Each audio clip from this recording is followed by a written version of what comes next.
All right, today we're doing a bit of a creative shoot for Pantelis. He needs some photos for a publication coming up shortly, and we've done a bunch of content around the house. I'm gonna take you along for the ride, show you how we did it. Let's get it. So Pantelis had given me a bunch of reference shots for this shoot, and the images that he gave me were not so much a brief, but more just a collection of images that the photos that we took were gonna go beside in a magazine, or at least the same feel.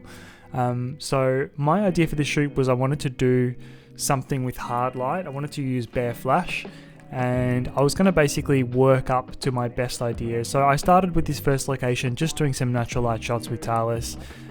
The idea was just to get him warmed up, and it's always good to have some sort of plain and simple shots like this, no matter what you do for the future.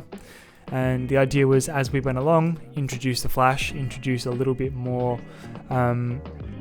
interesting and more out there concepts, and by that time when we got to our main shot, then Pantelis would be nice and loose and warm, and we could do our best images then.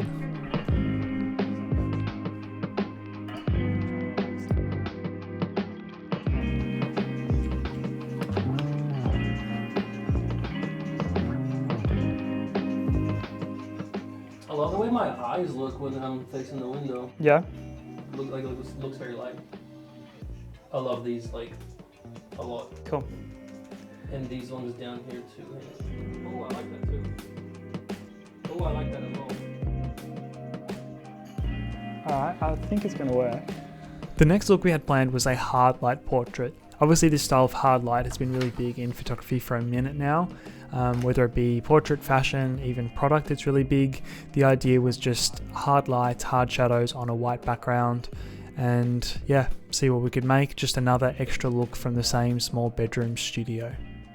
It took me a while to figure it out. The walls and ceiling are both white, so the light is bouncing around a little bit, which is not ideal for this.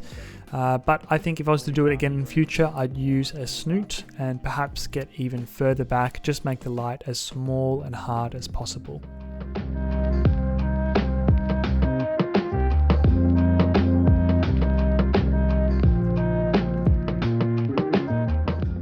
It's always so fun to shoot with someone like Pantelis, who's happy to just step outside of the box a little bit and get a bit weird with it. Despite the fact that those shots might not be technically the best, they always end up being my favorite.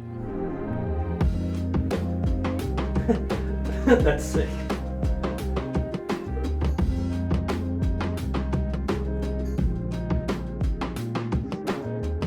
Okay, so what we've got going on with this shot, we have Pantelis here on the couch, and the idea is there's going to be some hard light coming in through the window.